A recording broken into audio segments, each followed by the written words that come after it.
Olá pessoal, tudo bem? Então hoje nós vamos falar sobre vários aspectos que são extremamente importantes no contexto também da gente garantir uma prática de ozonoterapia segura, visto que a gente vai estar discutindo sobre as diretrizes, né, para a gente seguir as normas relacionadas à vigilância sanitária, né, em relação aos equipamentos, quais são os critérios de biossegurança que nós temos que ter, a segurança do paciente, e métodos de limpeza, desinfecção e de esterilização. Então, é interessante a gente entender, dentro desse contexto, que todos os profissionais de saúde, eles são responsáveis pela adequação, garantindo que você possa estar, né, exercendo a ozonoterapia em relação à sua técnica, mas também em relação ao ambiente, para que a gente possa permanecer e fazer com que a gente tenha, de fato, uma prática de ozonoterapia segura, na tentativa de minimizar efeitos adversos, fazer com que a gente não haja, né, com imperícia e imprudência, seguir, né, as diretrizes em relação à higienização, esterilização de alguns materiais que se façam necessários para que a gente possa estar, né, prestando serviço de qualidade. Então, é interessante a gente entender que a Anvisa, né, que é a Agência Nacional de Vigilância Sanitária, por meio de sua Gerência Nacional de Serviços de Saúde, que classifica, né, os serviços de saúde e as atividades nela executadas obrigatoriamente precisam ser exercidas por um profissional de saúde ou estar sob a supervisão de um profissional de saúde. É importante a gente ter em mente que existem algumas diretrizes, né, exatamente ao longo dos anos, na tentativa de agregar condições que vão transmitir uma qualidade de prestação de serviço, uma segurança para esse usuário, ou esse paciente, ou esse consumidor, tá? Então, a gente tem a RDC número 50 de 2002, que regulamenta o planejamento e a construção das instalações físicas dos estabelecimentos de saúde. A RDC número 63 de 2011, que fala sobre os requisitos mínimos necessários para que um serviço de saúde funcione com qualidade e segurança. A RDC número 222 de 2018, que fala sobre o controle ambiental, a segurança biológica das clínicas de saúde, obriga, né, que os estabelecimentos de saúde elaborem e executem um plano de gerenciamento de resíduos de serviços de saúde, porque os resíduos que são gerados dentro do estabelecimento de saúde precisam ter uma dispensação adequada e correta, não apenas para proteger os profissionais de saúde, mas também o ambiente. A RDC número 63 de 2013, que fala sobre as ações voltadas exclusivamente para a segurança do paciente em todos os serviços de saúde. A RDC número 15 de 2012, que trata de práticas de limpeza, desinfecção e esterilização, né, de objetos que podem ser utilizados durante os procedimentos. Muitas clínicas que trabalham com ozonoterapia voltado para cuidado com lesões, elas usam muitas ferramentas que precisam passar por um processo de esterilização, de desinfecção e de limpeza. Outros apenas de limpeza e desinfecção. E todos os profissionais da área de saúde, eles precisam ter uma noção para que realmente possam ter suas clínicas, né, adequadas para exercer seus serviços.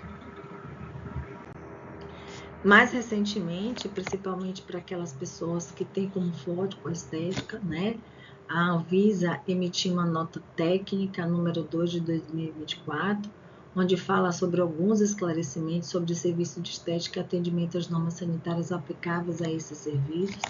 Critérios esses, muitas vezes, que não se restringe apenas à estética, mas todo também o serviço de saúde, certo? Então, o que é que a gente pode traduzir em relação a essas diretrizes que a Anvisa nos traz? que a fiscalização sanitária não se confunde com a fiscalização do exercício profissional, né? A fiscalização, né, do exercício profissional é pautada nos seus conselhos. Então, a gente entende que quando a gente trabalha com exercício profissional, cada profissional de saúde tem o seu conselho regente. Então, a vigilância sanitária, quando ela faz a visita ao estabelecimento de saúde, ela faz a constatação da existência do profissional legalmente habilitado no estabelecimento, tá? E não a definição de qual profissional seria habilitado para assumir tal responsabilidade. Então, o profissional ele precisa estar legalizado para o exercício, né, da sua profissão e a partir daí executar suas ações. É necessário que a gente tenha uma infraestrutura física adequada, boas condições de higiene e conservação, sistema de ventilação e iluminação adequado. Chama atenção principalmente para aqueles ozonioterapeutas que fazem, né, uso do ozônio para tratamento de feridas, né? Exatamente porque a gente necessita fazer uma infusão contínua desse ozônio, é importante que tenha exatamente o que? Um sistema de ventilação. Essa área precisa ter janelas, exatamente para que a gente não tenha a inalação desse ozônio e aí a gente desenvolver uma situação tóxica para o parênquima pulmonar. Os ambientes devem ser limpos, impedir a atração, o abrigo, o acesso de proliferação de vetores e pragas urbanas. Então, normalmente, muitos estabelecimentos de saúde, eles já têm um cronograma, né, de detetização, exatamente para evitar isso, mas que isso precisa ser rigorosamente cumprido. Uma outra coisa importante é que esse estabelecimento ele precisa estar regularizado mediante a vigilância sanitária local e seguir as diretrizes desta vigilância local.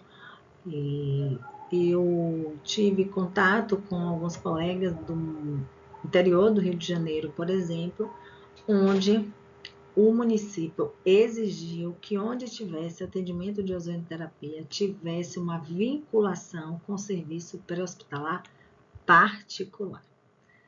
O colega disse, não, a gente chama o SAMU. Não, não é para chamar o SAMU. Vocês precisam ter um vínculo com atendimento pré-hospitalar privado. Então, assim, eles seguem o que a diretriz nacional recomenda, entretanto, eles têm autonomia para incluir algum outro quesito para que esse sistema de saúde ele cumpra, tá? Então, contratos, né, que formaliza a relação de prestação de serviços terceirizados, caso exista. Então, por exemplo, existem alguns estabelecimentos de saúde que têm um recolhimento terceirizado, né, desses resíduos. Existem alguns prédios que já têm, né, a sua organização em relação a esse gerenciamento de resíduo, então tem toda uma dinâmica de recolhimento das clínicas e ele mesmo que faz a dispensação desses resíduos. Tudo que é executado dentro do estabelecimento de saúde, ele precisa ter normas e procedimentos operacionais padrões, exatamente onde a gente identifica a descrição dessas atividades, as quais devem estar disponíveis para os profissionais do estabelecimento e para a vigilância sanitária. Então, a vigilância sanitária, ela solicita os protocolos de acordo com todos os serviços que estão prestados e a gente precisa apresentar.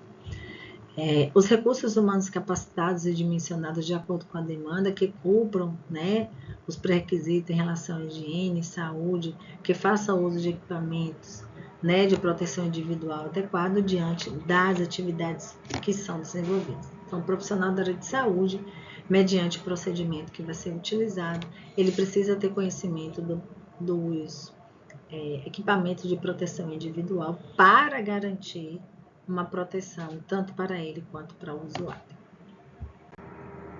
A gente precisa também ter uma gestão de equipamento, então assim, os equipamentos, eles obrigatoriamente, eles precisam estar regularizados pela Anvisa. Então, todo ozonioterapeuta que for fazer uso, né, do gerador de ozônio, esse gerador de ozônio precisa estar regularizado pela Anvisa, como todos os equipamentos que são utilizados na saúde humana precisam estar regulamentados pela Anvisa, e a utilização deve obedecer ao sistema vigente, considerando que as instruções e restrições do seu fabricante. Também deve estar disponibilizados para consulta, manuais de operação do equipamento em português. E também, assim, as empresas, né, que são responsáveis pelos geradores de ozônio precisam estar disponíveis para qualquer dúvida do ozônio terapeuta mediante manipulação do mesmo. Então, os estabelecimentos de saúde, eles deverão possuir todos os equipamentos necessários, né, para a realização das atividades propostas conforme os protocolos, mantendo higienizados em condições ergonômicas e em funcionamento adequado. E é interessante também a gente ressaltar que esses equipamentos devem ser exclusivamente utilizados para o fins que se destinam. E a gente precisa assegurar o que é manutenção preventiva e corretiva. Então, todos os geradores de ozônio, eles precisam passar por essa manutenção preventiva e corretiva para a calibragem desse aparelho e, a partir daí, a gente ter uma segurança em relação à dosagem, né, a concentração do ozônio que está sendo administrado nesse paciente, tá? Então, todas as vezes que você faz essa manutenção, né, a empresa do gerador, ela emite um documento exatamente para comprovar, tá? De uma forma legível e permitir a avaliação pelo profissional da vigilância sanitária.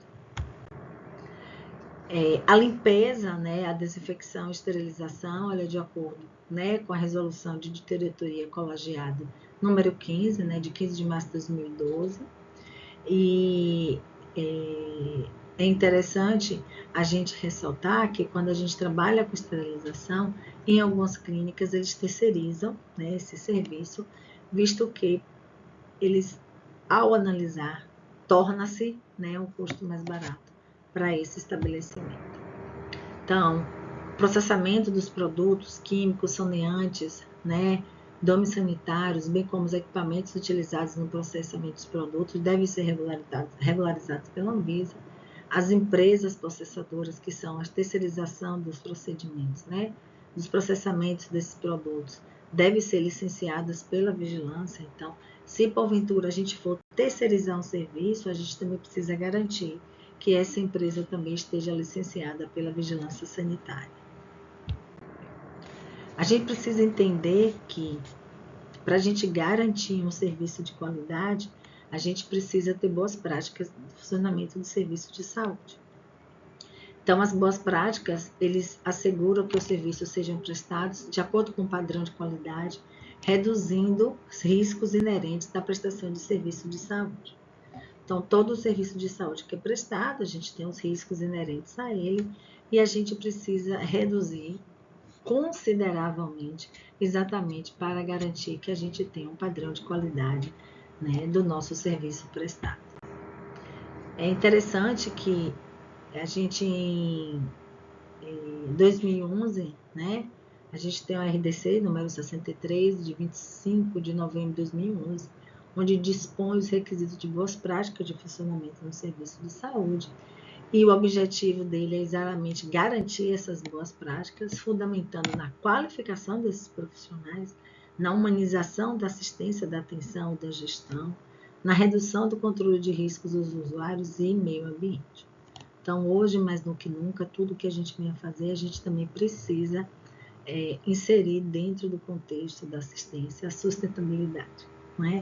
Minimizar os riscos e danos que a gente pode vir a levar, né, a desenvolver dentro do nosso meio ambiente e principalmente aos pacientes que estão sob os nossos cuidados. Então, a gente tem algumas definições que a Anvisa considera importante, que é uma garantia da qualidade, que é um conjunto de ações que assegura o serviço dentro dos padrões exigidos, um gerenciamento de tecnologia, então planejamento desde a entrada até o descarte dos equipamentos, visando a segurança dos trabalhadores, pacientes e meio ambiente. Então, todo estabelecimento de saúde também a gente precisa ficar atento em relação à saúde ocupacional, à saúde dos profissionais de saúde que estão prestando serviço, a humanização da atenção e gestão, então a gente precisa respeitar os direitos dos cidadãos, né, incluindo a identidade de livre escolha dos acompanhantes, né, e do próprio paciente, divulgação de informações sobre os profissionais. Então, hoje, Os profissionais, eles questionam muito, né, sobre a nossa vida profissional, exatamente para que ele possa se sentir seguro e ter a garantia da qualidade do serviço que a gente presta, tá? O prontuário do paciente, então, nem todo o estabelecimento de saúde ainda tem seu prontuário eletrônico, né, implementado, e isso facilita bastante, né, o nosso trabalho, mas é interessante que dentro desse estabelecimento a gente tem um prontuário do paciente e o plano de gerenciamento, né, de resíduos. Em 2013 a gente teve, né, as ações de segurança do paciente. 2013 foi o ano master, né, onde a gente teve a Política Nacional de Segurança do Paciente, respeitando, né, as diretrizes da Organização Mundial de Saúde. E essa resolução, número 36, de 25 de julho de 2013, ela tem como objetivo, né, instituir ações para a promoção da segurança do paciente e a melhoria da qualidade de vida desses serviços. Então, o que é considerado, né, boas práticas de funcionamento do serviço de saúde? Componente da garantia da qualidade que assegura que os serviços são ofertados com padrões de qualidade adequados. A gente hoje tem uma clientela muito exigente, a gente hoje tem uma clientela que ela busca cada vez mais ser atendida em todas as suas necessidades. A gente tem uma clientela que ela quer ser muito bem atendido, principalmente desde o seu acolhimento até depois, né, do serviço prestado. A gente tem uma clientela extremamente questionadora que vai estar perguntando todas as etapas, todos os processos os quais elas serão submetidas, certo? E tudo isso, a partir do momento que você tem um feedback, a partir do momento que você dá um retorno para essas pessoas, isso também remete a um padrão de qualidade adequado, né? Além da técnica, além dos equipamentos, além dos materiais que nós utilizamos para um padrão de qualidade adequado.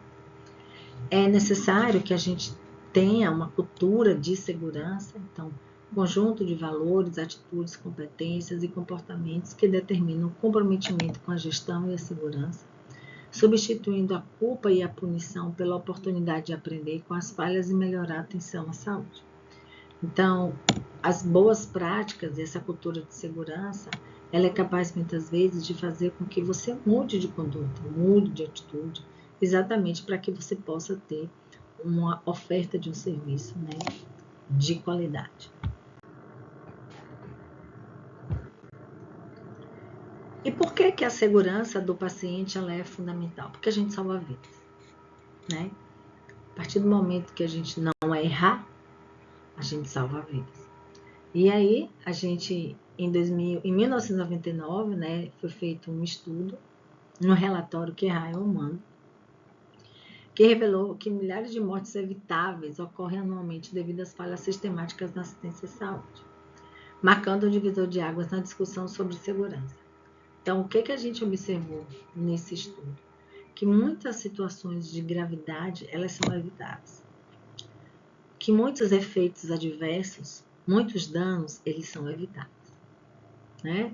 E aí a Organização Mundial de Saúde, ela reconhece oficialmente a segurança do paciente como uma prioridade global, essencial para reduzir danos evitáveis no sistema de saúde.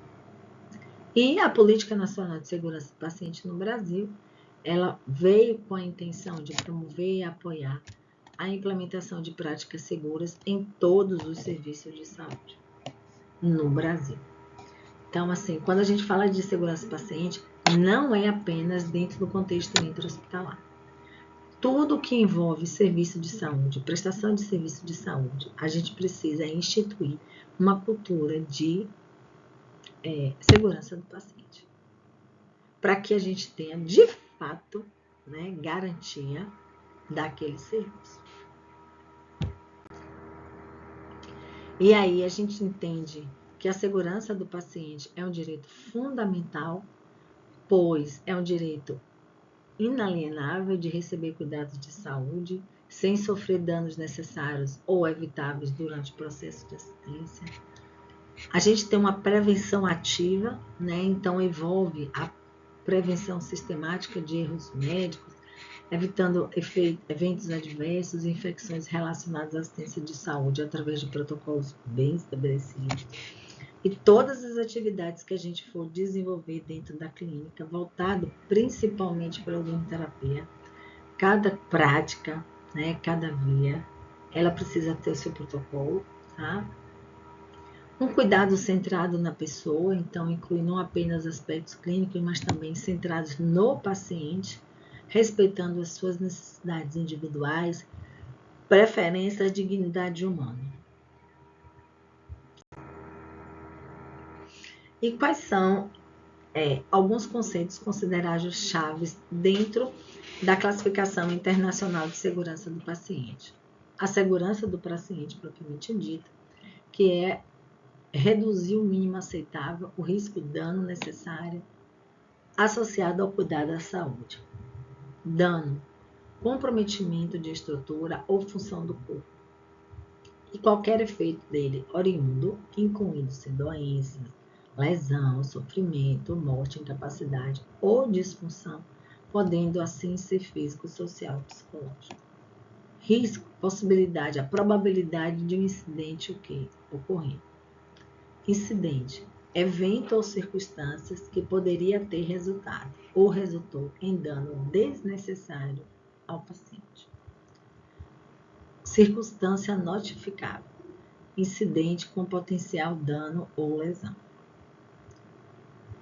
Near miss, incidente que não atingiu o paciente. Incidente sem lesão, incidente que atingiu o paciente, mas não causou danos. E evento adverso, que é um incidente que resulta em um dano no paciente.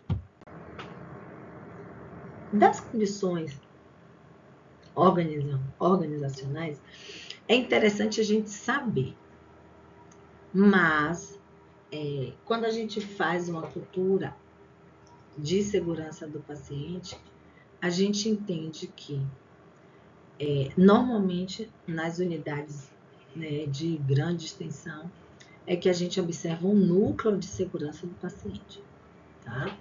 E esse núcleo, né, ele nomeia a sua composição, confere aos membros autoridade, responsabilidade, poder para executar as ações do plano de segurança do paciente em serviços de saúde.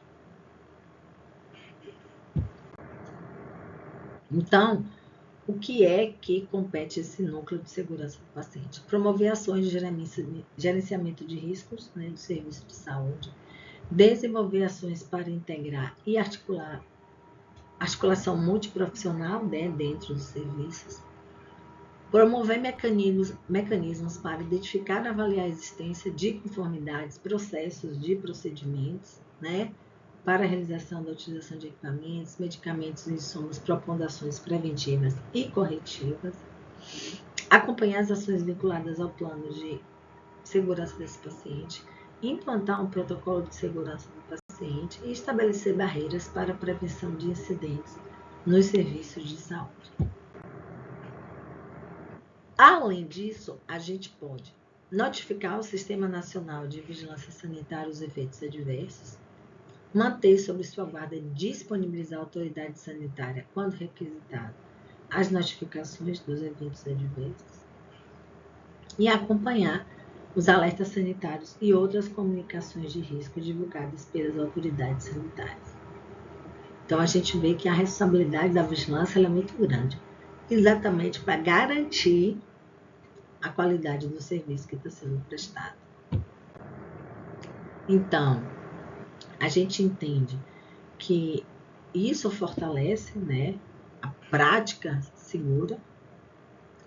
A gente entende que a qualificação profissional ela se faz presente, porque o que acontece? Os enfermeiros, eles ficam na vigília, né, um acompanhamento assim, mais incisivo em relação aos procedimentos que podem ser utilizados.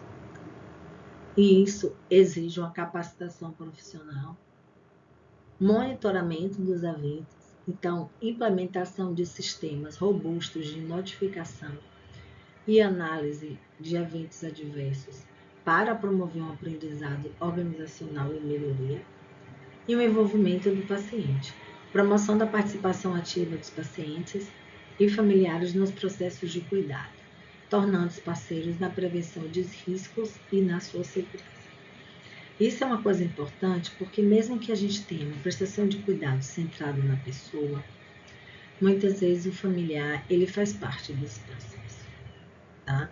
O paciente ele pode omitir algumas informações e colocar em risco a terapêutica que vai ser determinada para ele, tá? Então, cada paciente ele precisa entender que ele está inserido, que ele tem responsabilidade sobre o seu cuidado também. E aí, a Organização Mundial de Saúde, ela instituiu como 6 metas de segurança do paciente, que são cirurgia segura, higienização das mãos, prevenção em queda, uso de medicamentos, a comunicação efetiva e a identificação correta do paciente.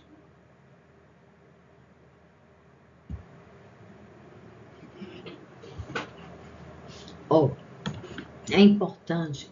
Aí você pode me perguntar assim, nossa, Elisângela, mas o que eu vou fazer na clínica? Todas as vezes que a gente for atender o paciente, a gente tem que tomar cuidado para ele não cair na hora que ele for subir na maca, né? Dentro da unidade hospitalar, a gente tem a rotina da gente elevar as grades, exatamente na tentativa de evitar que esse paciente ele caia. Na clínica, a gente precisa saber exatamente o local que a gente vai colocar esse paciente para deitar, mediante a realização de um procedimento, senão ele vai cair, tá? A higienização das mãos. A gente tem uma técnica correta de higienização das mãos prevista, né, pela Anvisa, que, assim, a gente precisa, ao máximo, atender essa ordem, essa sequência, tá? Hoje, a gente tem um protocolo específico dentro do intraoperatório, onde a gente já tem condutas de segurança do paciente antes da indução anestésica, até o paciente sair da sala de cirurgia. O uso seguro de medicamentos, então, assim, infelizmente nem todo mundo segue à risca isso, mas a gente tem que ter um controle em relação aos medicamentos.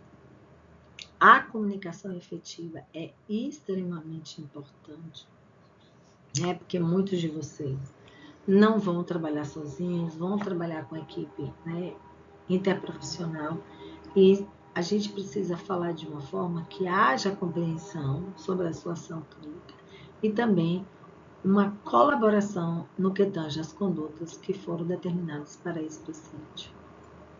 Identificação correta do paciente, isso é muito importante, porque a gente tem muitas vezes pacientes com o mesmo nome, mesmo que você, né, coloque em horários diferentes, mas você pode se confundir em relação ao tipo de tratamento de um para outro, então é por isso que muitas vezes na dúvida consulta o prontuário do paciente, exatamente para você vir, né, a memória quem é o paciente do qual está ali esperando seu atendimento.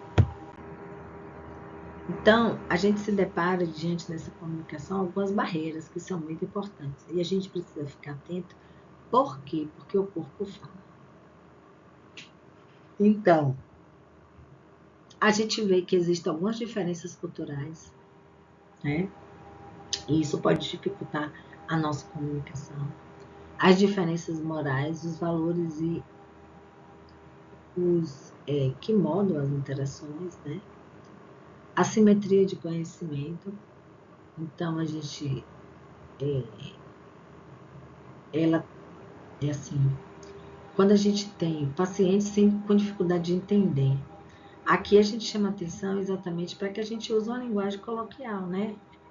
Uma linguagem do senso comum para esse paciente entender. Senão você vai falar um monte de termo técnico, o paciente não vai entender nada que você está falando. Respeitar, né, as diferenças religiosas, porque a fé ela afeta na compreensão e no entendimento. Enquanto a gente é profissional da área de saúde, a gente não escolhe cor, a gente não escolhe crença, a gente não escolhe fé, a gente não escolhe espiritualidade, né? Então a crença desse paciente tem que ser respeitada. O sujeito qual está ali para ser atendido por nós, independente independente dos meus valores morais, da minha ética pessoal, ele precisa ser respeitado.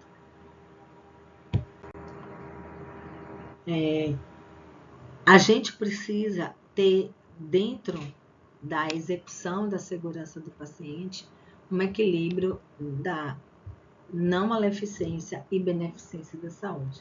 Então, primeiro, a gente precisa, por exemplo, esterilizar os materiais. Evita danos em práticas avançadas de esterilização.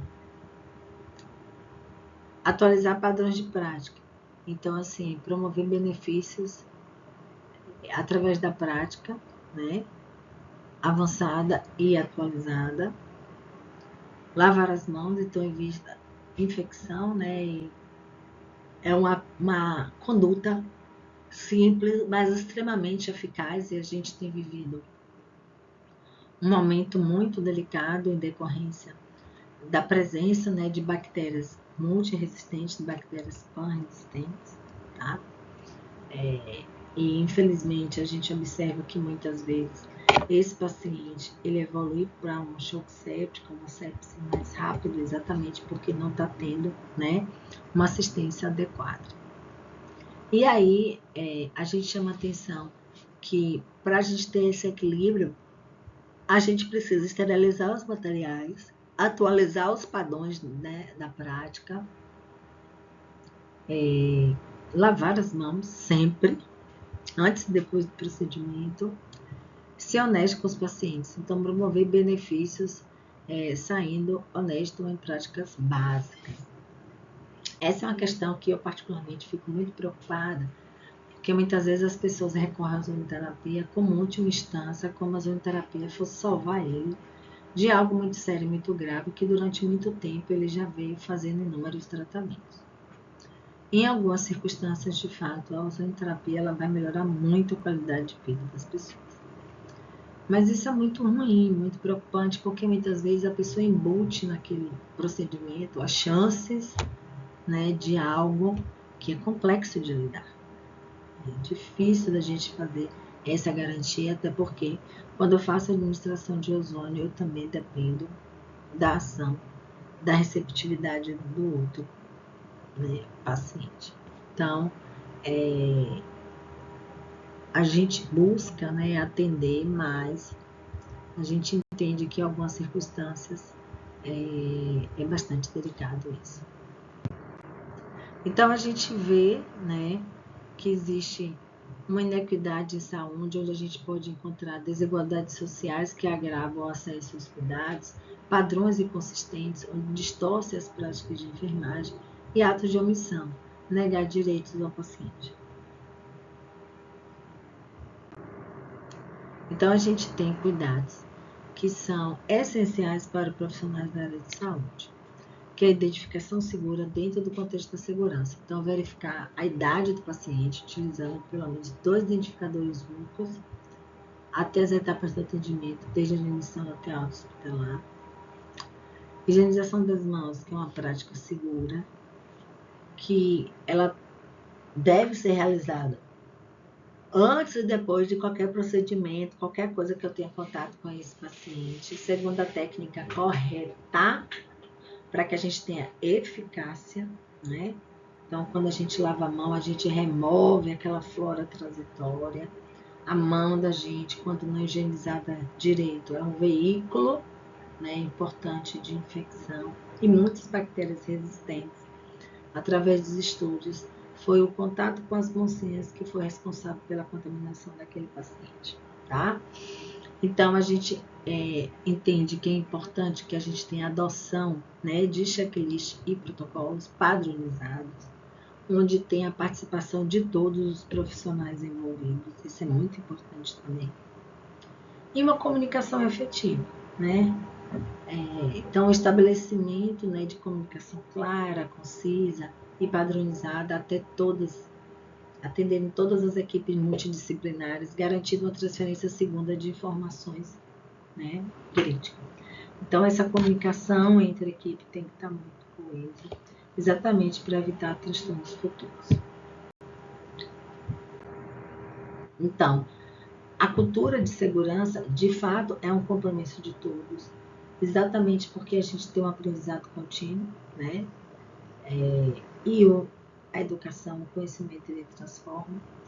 Um trabalho em equipe na área da saúde, eu não consigo visualizar ninguém trabalhando sozinho, então todo mundo trabalha em equipe, ou deveria trabalhar em equipe, né? Exatamente para valorizar essa colaboração interprofissional.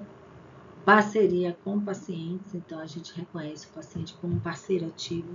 Não, ele não é paciente porque é sujeito passivo do seu cuidado, muito pelo contrário. O paciente, ele é um sujeito ativo do seu cuidado. Por isso que a gente tem que ter incentivação da participação na identificação dos riscos e tomada de decisões. E também, o que a gente observa? Um aprendizado contínuo, exatamente porque o estabelecimento de pessoas sistemáticas de aprendizado organizacional que transformem eventos adversos em oportunidades para a melhoria dos protocolos. Então, quais são os desafios diante, né, desse contexto, né, de morbidade, mortalidade na saúde? Uma superação cultural, onde a gente vence a resistência cultural enraizada, né, a escassez de serviços públicos humanos em algumas cidades brasileiras. A tecnologia avançada, então, ampliar o uso dessas tecnologias, principalmente nos prontuários eletrônicos integrados e os sistemas inteligentes. A educação permanente, a necessidade de estar se reciclando, atualizando-se constantemente, né? Isso é muito importante. A participação popular, então expandir sistematicamente ativa, né? A participação ativa, na verdade, dos familiares é fundamental para a segurança desse paciente.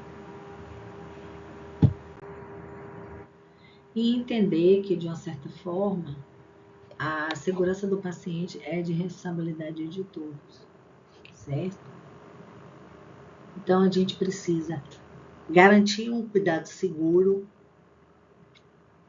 não apenas isso vai fazer com que salve vidas, mas também melhore drasticamente a qualidade geral dos serviços, né, de saúde. Profissionais de saúde, gestores, familiares e pacientes tomam a necessidade de que tudo tem que ser feito de forma coordenada e colaborativa. Ninguém faz nada sozinho, né?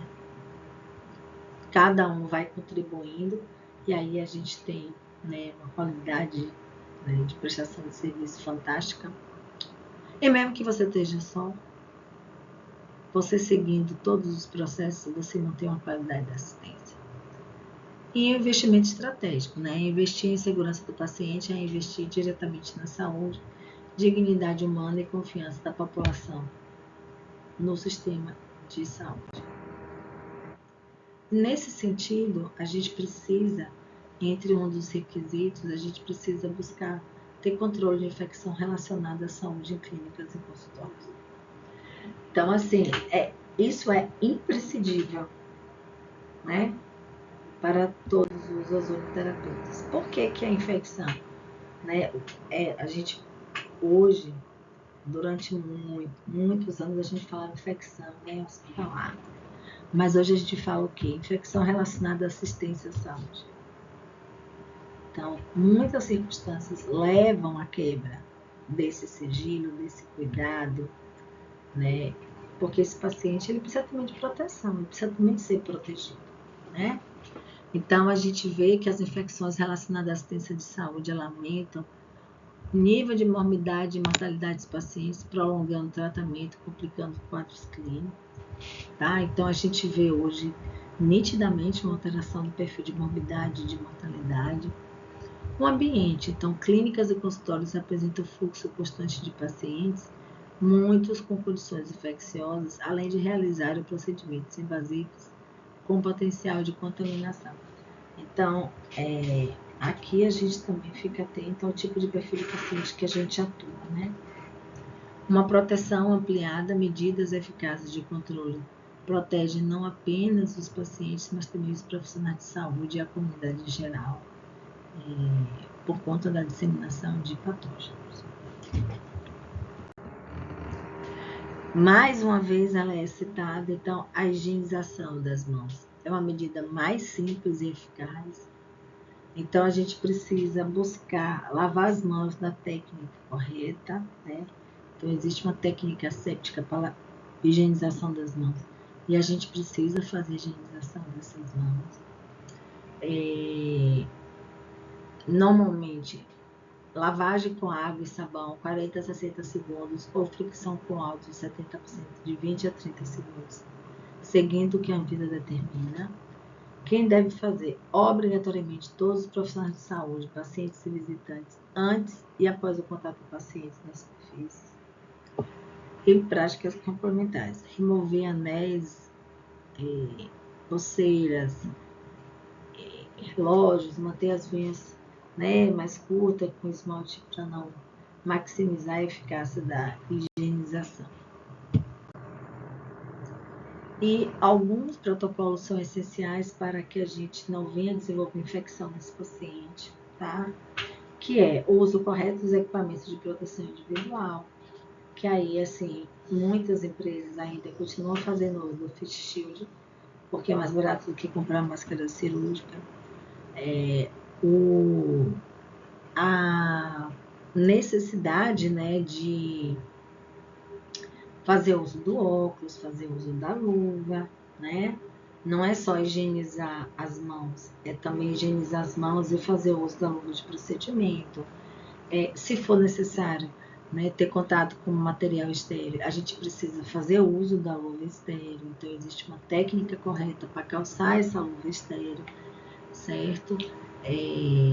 Assim, a troca, né, de soluções que porventura você tenha dentro da sua clínica, do seu consultório, ela também precisa ser trocada com a periodicidade conforme a Anvisa, exatamente para a gente garantir que aquela solução ela não está contaminada, tá? E aí esse paciente vira a desenvolver infecção. Existem alguns quem trabalha com ozonoterapia em lesões, né? Então, a gente pode associar o uso, né, da ozonoterapia com algumas coberturas especiais. Aí a gente tem uma técnica séptica, né, para isso. No momento que a gente for fazer uma autohemoterapia, tanto maior quanto menor, existe uma técnica séptica que a gente seguir para a punção venosa, né, da inserção desse catéter intravenoso, da retirada desse catéter, da antisepsia da pele. Então, tudo isso tem que ser respeitado e a gente precisa fazer uso, né, dos equipamentos de proteção individual, a limpeza e a desinfecção, né? Então, a gente tem superfícies de alto toque, equipamentos médicos que exigem, né, uma desinfecção rigorosa. Então, a gente chama atenção em relação à própria desinfecção dos equipamentos. Então, a gente precisa, né, fazer essa desinfecção de um paciente para o outro, tá? O ambiente também, né, os materiais que a gente vai estar manipulando precisam também passar pelo processo de limpeza de um paciente para o outro, exatamente para que a gente não tenha infecção, tá? Às vezes, né, assim, eu acredito que em um futuro próximo a gente consiga, né, ter uma atuação da ozonoterapia com mais frequência nas instituições de média e alta complexidade.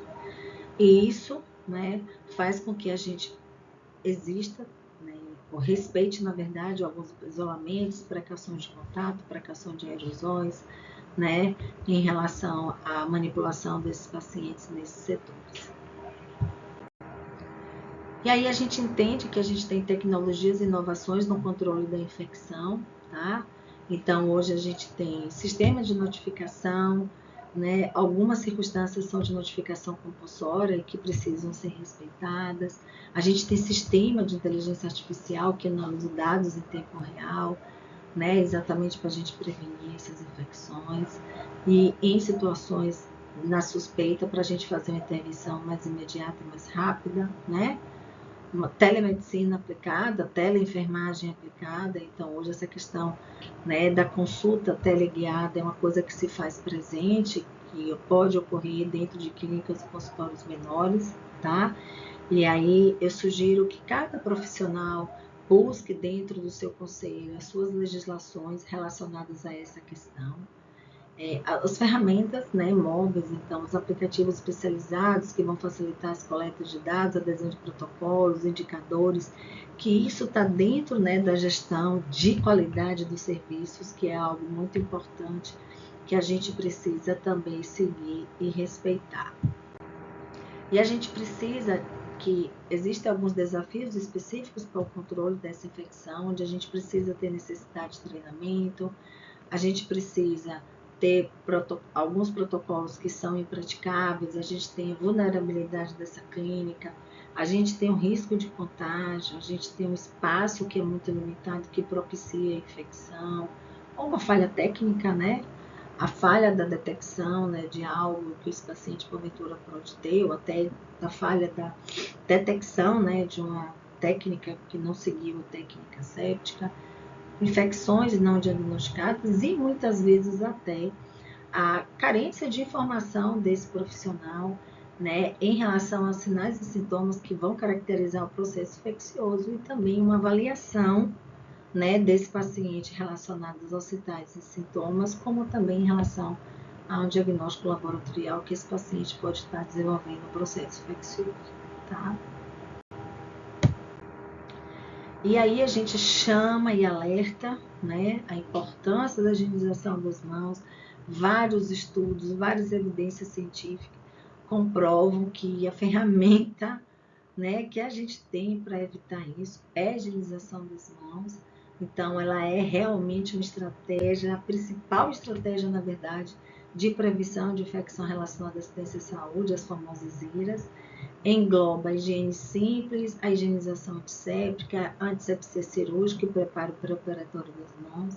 Então, nas clínicas e nos consultórios, a gente utiliza principalmente a higiene, né, simples, e ela é considerada uma medida, sendo que a fonte mais frequente de contaminação e disseminação, que é as nossas mãos. Então, as mãos da gente é um veículo, né? Então, hoje, por exemplo, uma das coisas que a vigilância sanitária é que a higienização ela seja feita, como também, na hora que a gente for executar um procedimento, adorno zero nesse paciente, nos profissionais, né? Na verdade. E aí, hoje, a gente discute dentro desse contexto o quê? Os 5 momentos para a higienização das mãos: o primeiro antes de tocar no paciente, o segundo antes de realizar procedimento limpo asséptico, o terceiro após risco de exposição a fluidos corporais, o 4 após tocar no paciente e 5, né, após tocar superfícies próximas ao paciente. Então, tudo aquilo que está próximo ao paciente, não apenas o paciente, ele pode ser considerado um veículo de contaminação e infecção. E a gente pode também fazer uso de uma preparação alcoólica quando as mãos não estiverem visualmente sujas e antes e após tocar o paciente, assim como após a remoção de luvas. Caso as luvas contenham talco, deve-se realizar a lavagem das mãos. Recomenda-se a seleção de luvas isenta de talco para uso em serviço de saúde, por isso evita reações, né, em conta antes de manipular a medicação ou preparar qualquer alimento. E um ponto de atenção importante: sabonete líquido e preparação alcoólica para higiene das mãos não devem ser utilizados concomitantemente, tá? Mesmo que você tenha uma preparação alcoólica, recomenda-se de fato que a gente faça a higienização das mãos antes de executar um procedimento no paciente.